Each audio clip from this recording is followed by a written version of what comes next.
میر ایسے شاعر ہیں جن کے تعارف کا پہلا فقرہ جو ہے وہ طے شدہ ہے.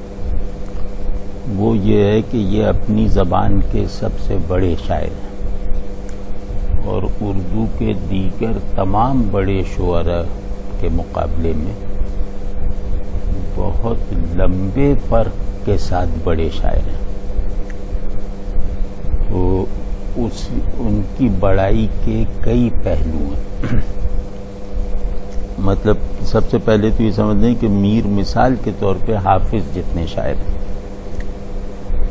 اور بعض پہلوؤں سے حافظ کے مقابلے میں زیادہ مکمل شاعر ہیں، کیونکہ فارسی زبان کی تعمیر اور تکمیل میں حافظ کا کوئی بڑا حصہ نہیں ہے، لیکن اردو زبان کی تعمیر اور تشکیل میں میر کا حصہ کسی بھی دوسرے شخص سے زیادہ ہے.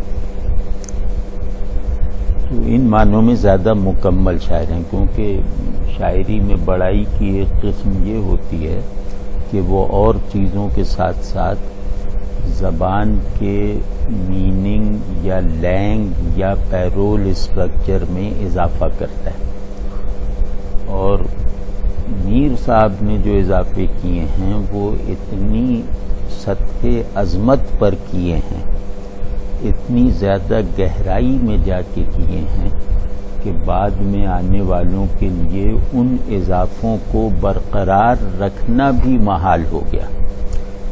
اس لیے میر کے لسانیاتی کارناموں کے اکثر حصے اگلی نسلوں کی کم استعدادی کی وجہ سے روایت نہیں بن پائی، کیونکہ عقاب کی پرواز کی روایت چڑیاں نہیں نبھا سکتی. تو میر ان معنوں میں بہت اکیلے بھی ہیں کہ ان کی آواز کو بڑھانے والا ہماری اردو شعری روایت میں کوئی ذریعہ موجود نہیں سوائے غالب کے. تو ایک پہلو تو یہ ہو گیا.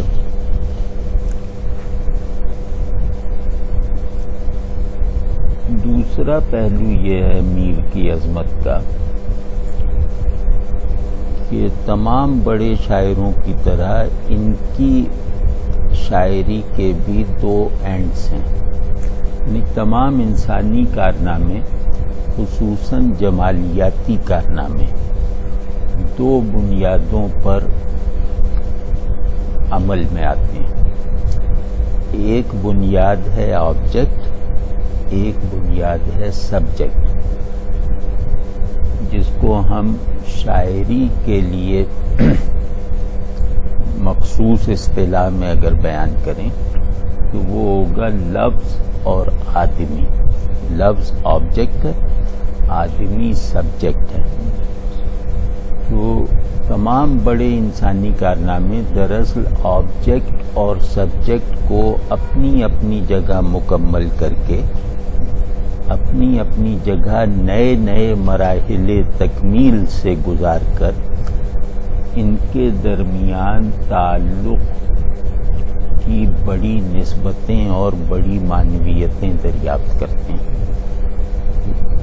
ٹھیک ہے نا یہ بات؟ یہ تمام جمالیاتی کارناموں کے سبسٹنس میں یہ بات داخل ہے کہ اس نے لفظ کو کہاں تک پہنچایا، اس نے انسان کے بارے میں ہماری معرفت کو رسائی کی کن بلندیوں تک پہنچایا. ٹھیک ہے نا؟ کسی بھی بڑے شاعر کو، بڑے آرٹسٹ کو دیکھنا ہو تو اس کے کام سے ان دو سوالات کا جواب طلب کرنا چاہیے. تو اس کا بڑا ہونا زیادہ وضاحت سے واضح ہو جائے گا، یا پھر یہ پتہ چل جائے گا کہ اس کی بڑائی ایک دھوکہ تھی. تو جو لفظ کی لفظیت میں اور انسان کی انسانیت میں اضافہ نہ کرے اور ان کی اضافہ شدہ حالتوں کو مربوط کرنے کے نئے زاویے نہ فراہم کرے، نئے بریجز نہ بنائے، وہ بڑا شاعر نہیں ہے یا بڑا آرٹسٹ نہیں ہے. ٹھیک ہے جی. تو اس کو کہتے ہیں ری انٹیریئرائزیشن آف دی گیون فکسٹی. تو گیون فکسٹی لفظ ہے، لفظ تھوڑی وہ کوئی بنا کے لاتا ہے. اور دوسری گیون فکسٹی آدمی خود ہے کہ آدمی اپنی تمام ڈیفینیشنز میں کم و بیش واضح ہے اور مکمل ہے. ٹھیک ہے نا، کیونکہ آدمی کو ڈیفائن اتنے بڑے بڑے ڈسپلنس کے ذریعے کر دیا گیا ہے کہ اب اس کو کسی نئی ڈیفینیشن کی ضرورت نہیں. لفظ کو اتنا زیادہ بنا دیا گیا ہے کہ اس کو کسی ری کرافٹنگ کی ضرورت نہیں. ٹھیک، تو مجھے ری ڈیفائننگ کی ضرورت نہیں ہے، لفظ کو ری کرافٹنگ کی ضرورت نہیں. تو اس کو ہم کہہ رہے ہیں فکسٹی. ٹھیک ہے نا. تو بڑا شاعر آ کر یا کوئی بھی بڑا آرٹسٹ آ کر اس فکسٹی کے اندر کے ماحول کو بدلتا ہے. اس فکسٹی کے اندر موجود جو معنویت، احوال اور کیفیات کا ایک نظام کار فرما ہے، ان کے درمیان تعلق کی نئی نئی جہتیں نکالتا ہے، انہیں ری شفل کرتا ہے، ان کے درمیان ترجیحات کا ایک نظام قائم کرتا ہے، حتیٰ کہ انہیں ایک نیا مرکز اپنی طرف سے فراہم کرتا ہے کہ لفظ کی معنویتوں اور کیفیات کو ری شفل کر کے ان کے درمیان ترجیحات کو، جاری ترجیحات کو الٹ پلٹ کر کے اس کو ایک مرکز فراہم کر کے ایک نئے معنی یا نئے حال میں ڈھال دینا، یہ بڑے شاعر کا معجزانہ کام ہوتا ہے. واضح ہے یہ، مطلب اس میں کوئی ابہام تو نہیں ہے. اسی طرح انسان جو ہے وہ جہاں ہائیسٹ ڈیفینیشنز سے ڈیفائن ہو چکا ہے، اس انسان کے اندر احوال، کیفیات، احساسات، جذبات، خیالات، افکار، مطلب ان کی جو پیسو یا ایکٹیو وہ سبسٹینسز ہیں، ان کو بھی ری شفل کر کے ان کے درمیان بھی تعلق کے نئے نئے دروازے کھول کر اور ان کو بھی ایک سمجھ لیں ایک فریش سینٹرلائزیشن فراہم کر دیتا ہے. تو اب کیا ہوا کہ انسان اپنی ڈیفینیشنز پر پورا تو اتر رہا ہے، لیکن ان ڈیفینیشنز پہ پورا اترنے کا اس کا حال اب میکینیکل نہیں رہا بلکہ انڈیویجول اور پرسنل بھی ہو گیا. آپ سمجھیں، جیسے انسان کی ڈیفینیشن مثال کے طور پر یہ ہے کہ یہ تعلق کا احساس اور شعور رکھنے والا حیوان ہے. حیوان ناطق کا سلیس ترجمہ یہ ہے. ٹھیک ہے نا. اب ایک آدمی آتا ہے، وہ میرے اندر تعلق کا ایک بھونچال برپا کر دیتا ہے اور میرے موجود نظام تعلق میں طرح طرح کی تہداریوں کو ابھار دیتا ہے. تو اب اس نے میری ڈیفینیشن کو بدلا نہیں ہے بلکہ میری ذات کو اپنی گیون ڈیفینیشن کے معاملے میں زیادہ کوالیفائڈ اور زیادہ انڈیویجول بنایا ہے. یہ ٹھیک ہے نا، مطلب اس میں کوئی ابہام نہیں ہے. ہاں. تو ان معاملوں میں میر کے قریب بھی کوئی دوسرا شاعر ہمارے یہاں نہیں ہے. مطلب ان جہتوں پہ جو آپ سمجھ لیں کہ یہ مادہ عظمت ہے، یہ بلند ترین مینار بنانے کا گارا ہے. تو یہ گارا اگر کسی مینار کی تعمیر میں پوری طرح صرف ہوتا ہوا دکھائی دیتا ہے تو وہ مینار میر کی شاعری ہے. میر کا جہاں جس شاعر سے موازنہ کریں گے وہ 2 کوڑی کا ہو جائے گا. مطلب میر کی بڑائی کا یہ عالم ہے کہ آپ کسی اچھے بھلے بڑے شاعر کا، مطلب مسلمہ طور پہ بڑے شاعر کا، آپ میر سے ذرا موازنہ کر کے دیکھ لیں تو اس شاعر کی عظمت اور بڑائی مشتبہ ہو جائے گی، وہ سسٹین نہیں کر سکے گی. ٹھیک ہے نا. یعنی میر کو سروائیو کرنے کے لیے کم از کم حافظ ہونا ضروری ہے. یہ ہے وہ شخص جس کا کلام ہم پڑھنے کی کوشش کریں گے، اور میں یاد دہانی کے طور پر عرض کر رہا ہوں کہ بس اس بات کو ذہن میں مستقلاً رکھنا چاہیے کہ یہ وہ آدمی ہے جس نے لفظوں کی مسیحائی کی ہے، اور انسانی وجود کے بہت سے حصے نظریات، افکار اور تخیل وغیرہ کی رو میں بہنے کی وجہ سے معطل اور سن ہو کر رہ گئے تھے. اس شخص نے ان کی زندگی اور بیداری کا بھی سامان کیا ہے. لفظوں کی مسیحائی اس طرح کی ہے کہ اس نے جس طرح مسیح جو تھے وہ خود روح تھے، تو اس نے بھی لفظ میں روح کو ریفریش کیا، لفظ میں نئی ارواح ڈالیں.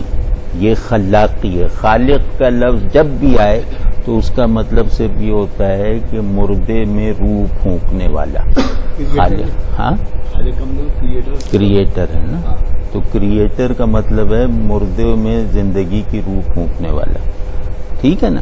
تو یہ وہ لوگ، میر وہ آدمی ہے کہ جس کے لمس اظہار سے مردہ لفظ زندہ ہو جاتا ہے اور زندہ لفظ ابدی ہو جاتا ہے. آپ سمجھیں نا، یہ وہ آدمی ہے. اور اس کے پیرلل جو سبجیکٹ اورینٹڈ کارنامہ ہے وہ یہ ہے کہ ہمارے نظریات، عقائد، خیالات، افکار، یعنی ہمارے لیول آف بینگز میں جو اوپر کے لیولز ہیں، یعنی روح اور جسم کے عنوان سے، وہ اتنے زیادہ لوڈڈ ہیں کہ ہم اپنے مکان کی آخری منزل تک محدود ہو کے رہ گئے ہیں. میر نے آ کے یہ بتایا کہ اس 4 منزلہ مکان کا تہخانہ بھی اس کی سب سے اونچی منزل کی ضرورت ہے اور بہت زندہ ربط رکھتا ہے. تو میر نے انسان کے معمولی ترین احساسات کو، انسان کے معمولی ترین تجربات کو، اس کے ہائر سیلف میں جنریٹ ہونے والے تخیلات، افکار، نظریات اور عقائد سے ریلیٹ کر کے دکھا دیا. اور یہ وہ آدمی ہے جس نے آ کے بتایا کہ ایک طرز احساس ایسا ہو سکتا ہے جو آدمی کو معنویت کے چشمے میں غوطے لگانے کے لیے بھی ذہن سے مستغنی کر دیتا ہے. تو میر نے بہت بڑے معانی کو ذہن کے چنگل سے نکال کے دکھایا ہے اپنے ژرف احساس کی وجہ سے. واضح ہے نا. مثال طور پہ کہ ایک مجذوب ہے، مجذوب نے اللہ میاں کو دیکھ لیا ہے، بتا نہیں سکتا، تو اس کا جو کانٹینٹ آف ویژن ہے وہ کسی بڑے سے بڑے متکلم کے ڈسکورس آف ویژن سے زیادہ حقیقی ہے، زیادہ سبسٹینشیل ہے، بتا نہیں سکتا. تو میر نے آ کر تمام ویژنز کو سینسوالائز کر دیا. یہ انتہائی بڑی بات ہے. ٹھیک ہے نا. کہ مطلب آپ یوں سمجھیں کہ میر نے آ کے یہ بتایا ہمیں کہ ذہن اپنے جن کانٹینٹس کی بنیاد پر طبیعت سے خود کو افضل کہہ رہا ہے. ہم لوگ ایک جھگڑے میں پھنسے ہوئے ہیں. ہم لوگ ذہن اور طبیعت کی لڑائی کے تماشبین ہیں اپنے اندر ہی. ہمارے اندر ایک مارکہ ہے نا، ہماری طبیعت اور ہمارے ذہن میں. تو اس میں ہم نے بس وہ جیسے ایک لکیر کے فقیر بن کے یہ فیصلہ کر رکھا ہے کہ لڑائی چلتی ہے تو چلنے دو، فاتح بہرحال ذہن ہے اور ساتھ دماغ کا دینا ہے. یہ گویا ہم نے فیصلہ کر رکھا ہے. میر ایسے لوگ آ کے کہتے ہیں کہ نہ تمہارے پاس ذہن ہے نہ تمہارے پاس طبیعت ہے، تم چھوٹے دماغ اور معمولی طبیعت کے لوگ ہو، تمہیں کیا معلوم کہ کچھ مراحل ایسے ہیں جہاں طبیعت ذہن کی دستگیری کرتی ہے. ٹھیک ہے نا؟ واضح اس بات کو اگر میں زیادہ علمی لفظوں میں کہوں تو وہ کہیں گے کہ ذہن کو جس حالت حضور کی نہ پوری ہو سکنے والی تمنا ہے، ذہن کا پورا مادہ فعلیت، ذہن کی پوری کائنات غیاب پر کھڑی ہے، ایبسٹریکشن پہ کھڑی ہے یا غیاب پہ کھڑی ہے، تو ذہن متمنی ہے ایک مادہ حضور کا، ایک سبسٹنس آف پریزنس کا، جو وہ اپنی استعداد سے حاصل نہیں کر سکتا.